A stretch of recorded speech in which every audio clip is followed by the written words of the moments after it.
Hello Internet and welcome to part 21 of my web design and programming tutorial. Today, because Marcus asked for it, I'm going to show you how to build a pretty ironclad login script that you could use on your website. Here I'm going to introduce how to use sessions securely, show you how to create multiple different tokens to heighten security. Really, there's going to be a lot of things in this tutorial that we've covered previously, just taken up to the next step. Well, I went in and I put in some of the HTML code just to keep from having to type that in. And up here, of course, first off, we need to initialize a session. And I talked in part 20 about what sessions were. And you do it with the session start function. And then all this code is available on newthinktank.com, by the way. It's all free. You can download it, and there's a link to it in the underbar. Here, I'm going to call a file that will connect me to my database, plus on top of that, it's going to include some security functions that are going to help scrub all the input people enter. And that's all you have to do. There, you just started a new session. Now all of your information is going to be stored on the server, except for, of course, the session ID, which is a cookie. Then what we got to do in PHP code, again, before any of the HTML, is confirm the user ID and password entered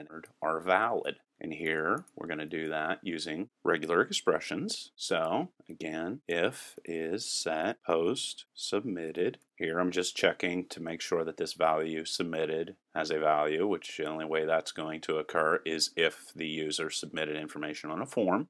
And if you forget how this works, down here you can see the form information, and here is where I'm giving submitted a value of true, again from previous tutorial. Okay, so if they did, click the submit button, and I got here. What I'm going to do is run a regular expression on this, Craig match. Regular expressions are your defense in regards to securing your website. And here I'm going to say, all right, well, I know that my user ID that they are going to enter is either going to be a capital or a lowercase z, or it's going to be numbers. And that's it. That's all I allow. So that's all I'm going to say I accept. And it's going to be between 8 to 20 characters in length. That's what this regular expression says. And I'm going to run strip slashes on it. And then I'm going to trim off any white space. And you really do need to go through all this security if you do not want somebody to break into your website. And I'm by no means saying this is 100% secure. I'm just saying that a person would have to pull their hair out to get through all of the security that I'm putting here. I personally don't believe anything is ever secure 100%. Post. And here all I'm doing is getting the user ID that they entered. And oh, by the way, this is what it looks like when it's done, this gigantic mammoth thing. And all of these links over here will change based off the person being logged in or not.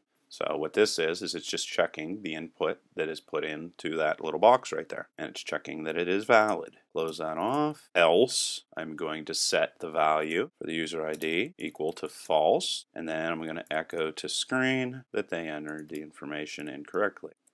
And I'm just typing whatever into this.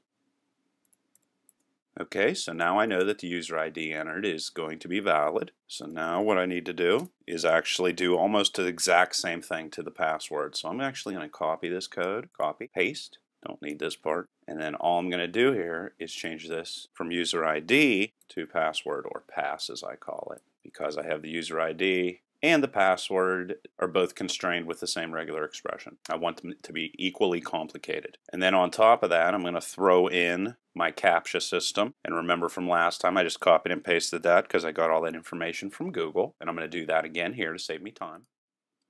You can see right here, I put in my CAPTCHA code, and this is going to check that the CAPTCHA information was entered properly. And again, remember, you have to put a private key inside of here. And that's all I need to do in regards to validating the user ID, password, and also validating that the CAPTCHA was entered properly. Now I need to query my database. So what I'm going to do here is check that there is a positive in user ID, meaning it passed all my tests. Same thing for password, and same thing for the weird CAPTCHA system. And to give you an idea of how well CAPTCHA systems work, on my website, people used to try to hack my forum. I would guess on average over 40 times a day. And after I installed a CAPTCHA system, they've pretty much given up. And then we got to create our query for our database, and it's just going to be select user ID, first name, user ID, password from users, where user ID is equal to, make sure you put these quotes in here, and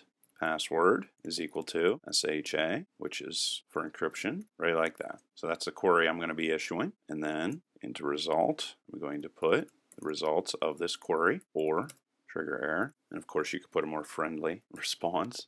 just typing in everything kind of out of my head here as I go. So if MySQL affected rows, and all I'm doing here is checking that the number of rows that were affected by this query is going to be equal to 1, because there can only be one user ID, so that has to be the way that it comes back to me. Otherwise, there's something amiss.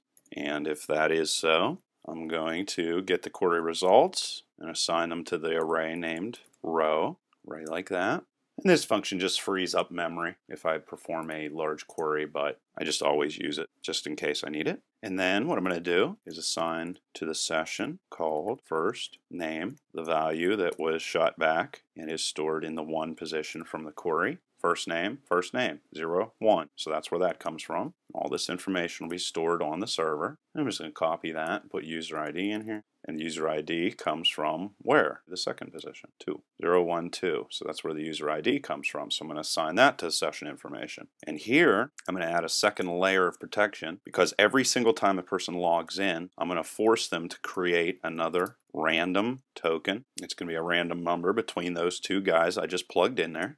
And then I'm going to query the database again. So I'll just call this query 2. And because I changed that token, I want to update the users table and set token ID equal to token ID, where user ID is equal to the value that I have stored in this session. And remember, the quotes go on the outside, the single quotes here. Okay, so there I created a second query that's going to create another layer of security with a second token. I also got a question, I can't remember from who, and it was in regards to how to set up a second token to add that layer of security. MySQL query, and I'm going to send it query 2. And then I need to save the value of that second token in the session value for that token. And then to add another layer of security, I'm going to call session regenerate ID, and what this is going to do is get rid of the previous session cookie and create a brand new one. This is going to protect you from what's called session fixation. And here I'm going to show you something I haven't done before. I'm going to load a page by using the header function followed by, in my case, localhost /login /index.php. So what this is going to do is it's going to force, once you get in this part of the script, for your browser to jump to this new location right here. And then, of course, I'm going to call in MySQL close to close the database connection, and exit to close the script altogether. Okay?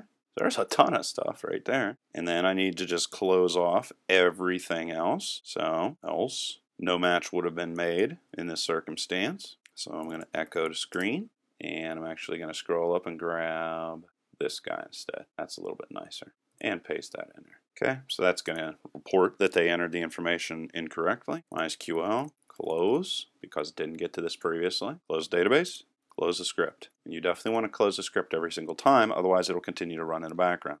And then we're going to close that part off. And then you're just going to have to kind of trust me here. There's one more of these guys. So copy this, space, doink. All right, and that is the end of the submission part of the website. Now what we got to do is come in here and define this guy right here. What different links are going to show up based off of current login status. So I'm going to have to close off my PHP script since I am now going to get into the HTML section. So I just did that right there. And I do this a lot. I create the HTML part, and then wherever the PHP code goes, I actually write what needs to go in there. So what I'm going to do is I need to change my links based off of session information. No problem. I'm going to do that. Come in here and go if is set underscore session first name. I know if first name is set, that means there's an active session. So I'm going to greet this person by addressing them by their first name. And if it's not set, I'm just going to close off that H1 tag and just have welcome show up on the screen. And then I'm going to check if the user ID is currently set in the session. And I'm going to check here that we're not on the log out screen. And the reason why is the only way somebody's going to be sent to it is if they are trying to log out. And you're going to see in the next tutorial when I show you how to create a log out screen, how exactly that works. Is not equal to, okay? So what this is saying is it's grabbing the current location that you are in, what page you are currently on, and it's subtracting 10 from that, which is the number of letters right here, and it's checking that it's not equal to that. So that's what's going on with this guy. So what this is doing is checking that user ID is set and that we currently are not on the log out PHP page. Hopefully that's not confusing. If it is, leave a question below, I'll explain it further. And then what we're going to do is define these links based off of where they are. And then I'm just going to copy this, paste this in here, and then type in change password, and call this change password, and then end that echo. Else, they currently are not logged in, so I'm going to put up a whole new set of different links. And so I'm going to copy this. Actually, I'm going to copy both lines, paste, and then I'm just going to change this to register, and then type in register, and then change this to good login, which is the name of this script, and type in login to count. Delete that. This, forgot password. What all I need to do is close that out. And then that's that part of the PHP script. And all of the rest of this information you've already seen. This is where they're entering user ID and password. Here's where I constrain maximum length. Here's where I call the captcha information that we got from Google. And here is how I end the entire page. And that is all that goes into making an extremely secure little login script. And here I'll show you exactly what goes into it to log in. So you come here. P. Paulson 1. See, it's kind of a funky user ID that's not common. That's a great thing. Why is it that way? Because we forced them to do it that way. And then I have to see if I can also type in the captcha right. I think that's right. And it also has a little sound thing. It'll play words to you. Hit login. And you can see here, welcome Paul. It found me and it knows who I am. So there's a extremely secure login script. If you have any questions or comments, or if you have an idea on how to make it even more secure, I know I could do secure socket layers and so forth and so on. But if you have any other ideas aside from that, feel free to leave them below. And if I click on logout, it deletes the session information. And in the next tutorial, I'm going to show you how to create one of those as well as a secure forgotten password script. Till next time.